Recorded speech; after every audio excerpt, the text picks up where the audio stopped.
ആ ചോദ്യം ആണ് ഗായത്രിയെ ബോധത്തിലേക്ക് എത്തിച്ചത്. അവൾ പവനെ നോക്കുമ്പോൾ അവൻ ദേഷ്യത്തിൽ അവളെ തന്നെ നോക്കിയിരിക്കുകയായിരുന്നു. അതൊക്കെ ഒരു വലിയ കഥ ആണ്.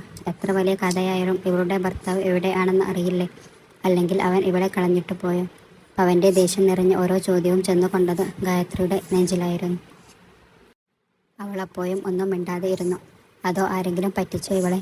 ഒരാഗ്രഹം തോന്നി സ്വന്തമാക്കാൻ. കാര്യം കഴിഞ്ഞപ്പോൾ പറഞ്ഞു തീരും മുമ്പേ ഗായത്രിയുടെ കൈ അവന്റെ കരണം പതിഞ്ഞിരുന്നു. പവൻ മുഖത്ത് കൈവച്ചു അവളെ നോക്കുമ്പോൾ ആനി ഗായത്രിയെ പിടിച്ചിരുത്തി. അവളുടെ നോട്ടം തങ്ങളിൽ ആണെന്ന് മനസ്സിലാക്കി ആനി ഗായത്രിയെ സമാധാനിപ്പിച്ചു. എൻ്റെ വിവാഹം 2 വർഷം മുന്നേ കഴിഞ്ഞതാണ്. പിന്നെ എൻ്റെ ഭർത്താവ് എവിടെയാണെന്നും എന്നെ എന്തിനാ വിവാഹം കഴിച്ചതെന്നും നിങ്ങളോട് പറയേണ്ട ആവശ്യം എനിക്കില്ല. അയാൾ എത്രക്കാരൻ ആണെന്നും നിങ്ങൾ അറിയണ്ട. ഇപ്പോൾ ഞാൻ ഇങ്ങോട്ട് വന്നത് നിങ്ങളോട് ഇഷ്ടം പറയാൻ ഈ കാരണമാണ്. ഈ തടസ്സം എന്ന് പറയാൻ അല്ല.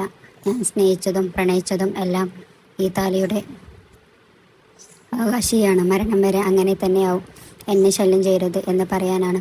ദേഷ്യം കൊണ്ട് വലിഞ്ഞു മുറിയുക മുഖത്തോടെ ഗായത്രി അവിടെ നിന്നും എഴുന്നേറ്റ് പുറത്തേക്ക് പോയി.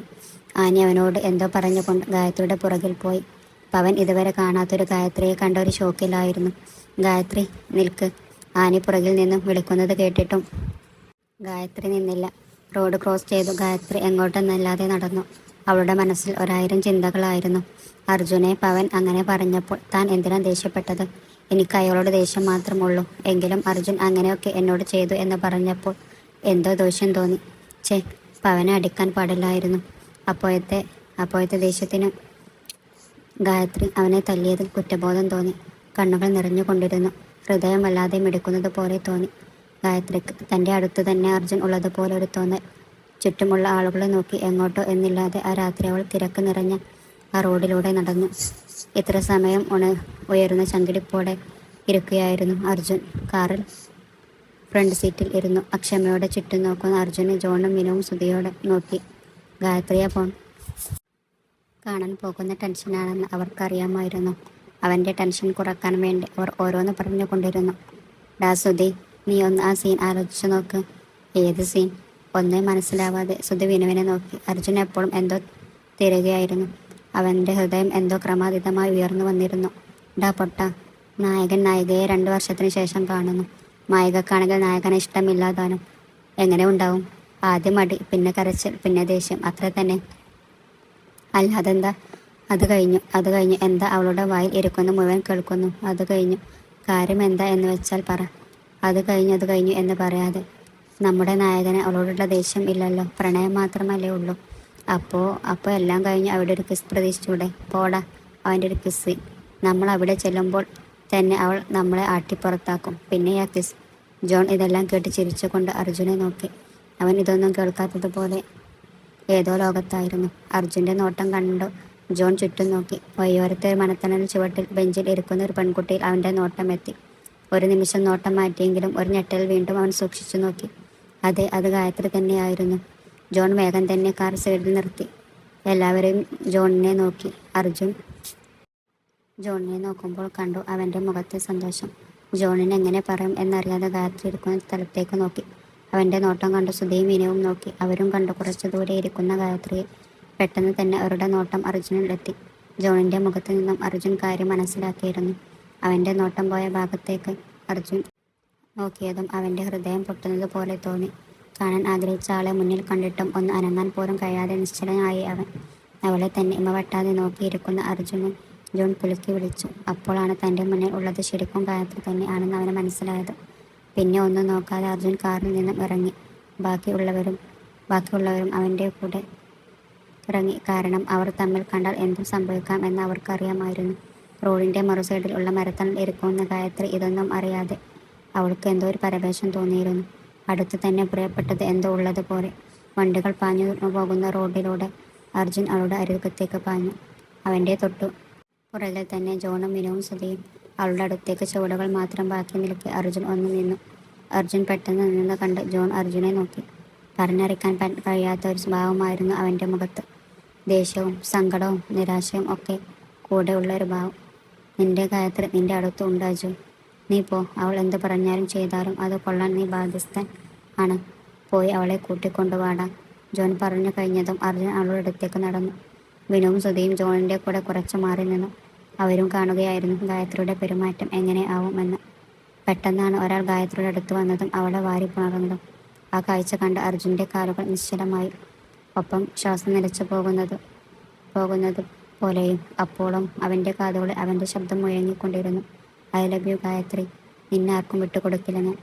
നിറഞ്ഞു വന്ന കോപത്തോടെ അർജുൻ ഗായത്രിയുടെ അടുത്തേക്ക് പാഞ്ഞു. അവൻ്റെ സിരകളിൽ എല്ലാം ദേഷ്യം നിറഞ്ഞു നിൽക്കുന്നുണ്ടായിരുന്നു.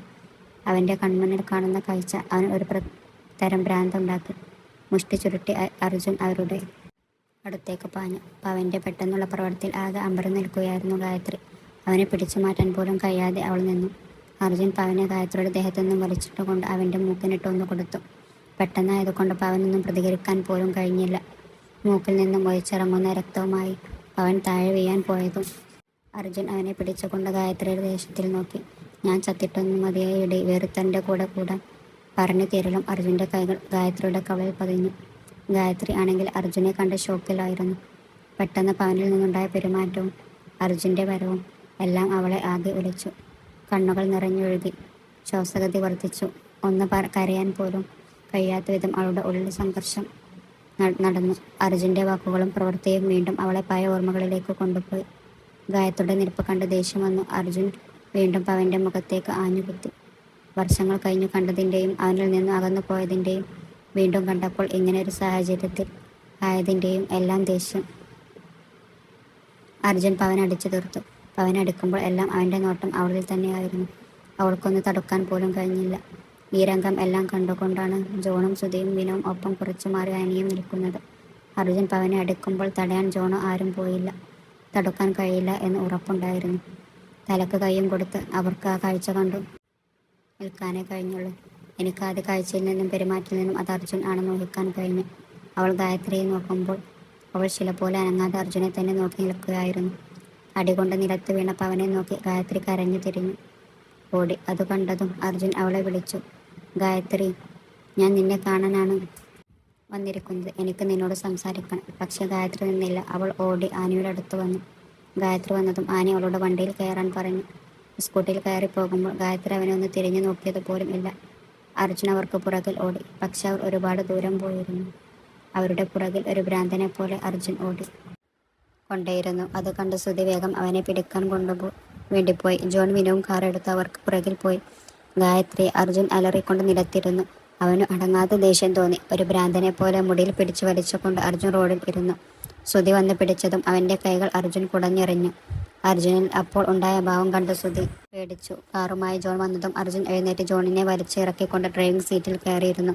ജോൺ, ഇനി എനിക്കൊരു നിമിഷം പോലും പിടിച്ചു നിൽക്കാൻ പറ്റില്ല. ഇപ്പോൾ അവളെ കാണണം. അർജുൻ പറയുന്നത് കേട്ട് ജോണും സുധിയും വേഗം വണ്ടിയിൽ കയറി. അർജുൻ വളരെ സ്പീഡിലായിരുന്നു കാർ ഓടിച്ചത്.